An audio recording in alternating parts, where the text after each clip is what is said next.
Hello दोस्तों, welcome to road to IIT. और अभी एक थोड़ा सा ऑनेस्ट टॉक, सच है, फैक्ट्स के साथ बात कर रहे आया हूँ।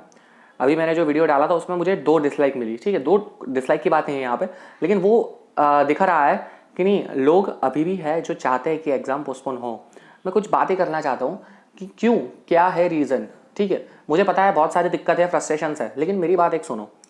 यहाँ पे UP government, UP PSC BEO आप देख रहे हो स्क्रीन पे, वो एग्ज़ाम कंडक्ट करवाया था 16 अगस्त को। वो कंडक्ट हो चुका है ऑलरेडी सक्सेसफुली।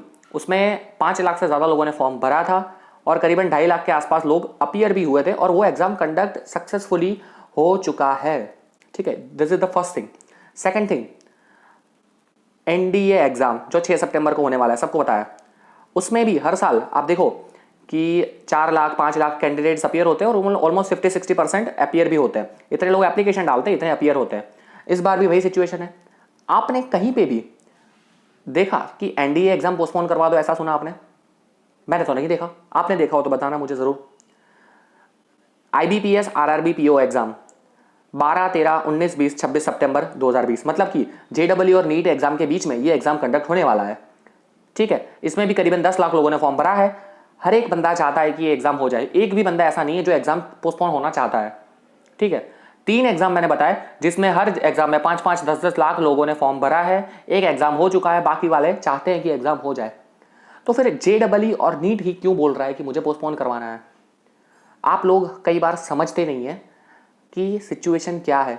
कई लोग यही चीज़ का फ़ायदा उठाना चाहते हैं। मुझे पता है कि फ्रस्ट्रेशन बहुत है, कई जगह पे दिक्कत है, फ्लड है और बच्चे ट्रैवल नहीं कर पा रहे हैं, ट्रैवलिंग इशू है, कोविड-19 ज़्यादा है।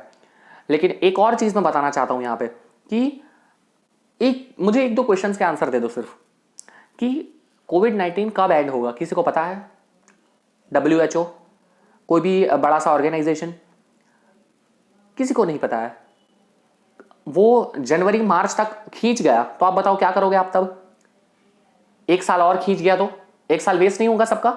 और अगर बाय चांस गवर्नमेंट ने एग्जाम पोस्टपोन कर दिया और फिर वो लोगों ने सोचा कि नहीं, चलो एग्जाम तो पोस्टपोन कर देते हैं हम लोग, और क्या बोलते हैं कि एग्जाम कैंसिल ही कर देते हैं और कुछ और तरीके से एडमिशन लेते हैं, तब यही लोग फिर से प्रोटेस्ट करेंगे कि अब तो है ना, गलत तरीके से एडमिशन प्रोसेस हो रही है, फेयर एडमिशन प्रोसेस नहीं हो पा रही है।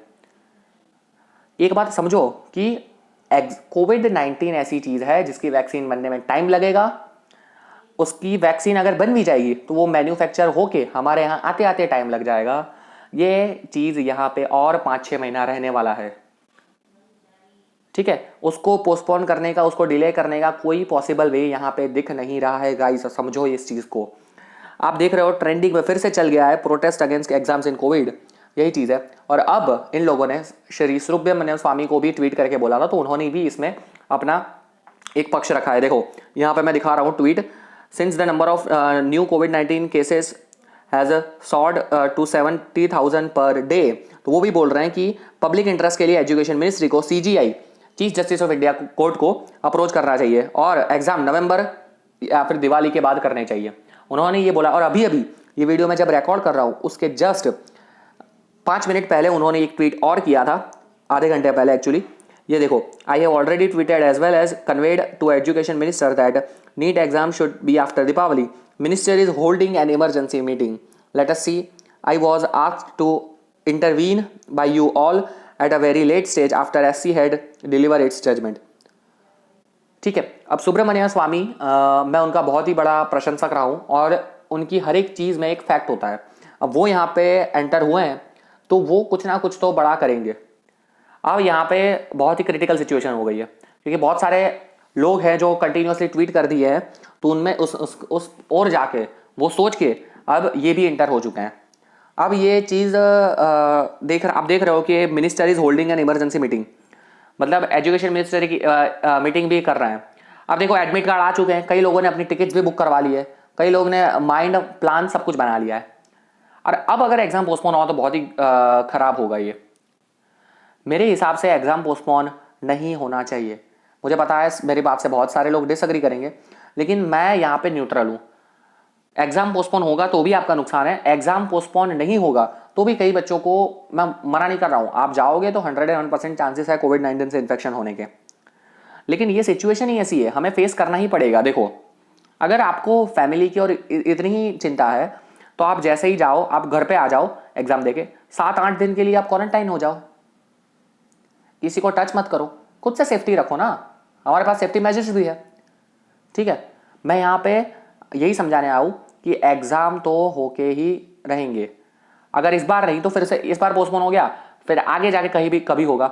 अगर नवंबर में ही एग्जाम जाएगा, ठीक है, कई लोग बोल रहे हैं कि सर नवंबर में ले जाओ, नवंबर के बाद, नवंबर में सेम सिचुएशन रही तब क्या, फिर से एग्जाम पोस्टपोन करोगे क्या? कब तक होगा?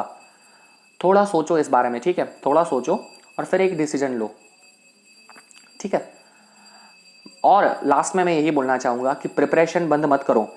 ये सब देख के कई लोग इन्फेक्टेड हो जाते हैं और प्रिपरेशन बंद कर रहे हैं। मेरा बार बार वीडियो बनाने का एम यही है कि प्रिपरेशन बंद नहीं होनी चाहिए। अगर प्रिपरेशन बंद हुई तो आपका फ्यूचर खतरे में है।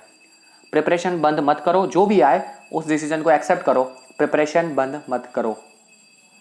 अगर और कोई न्यूज़ आएगी तो मैं उस पर भी वीडियो बना के लाऊंगा, ठीक है। तब तक के लिए कीप प्रिपेयरिंग, कीप प्रिपेयर।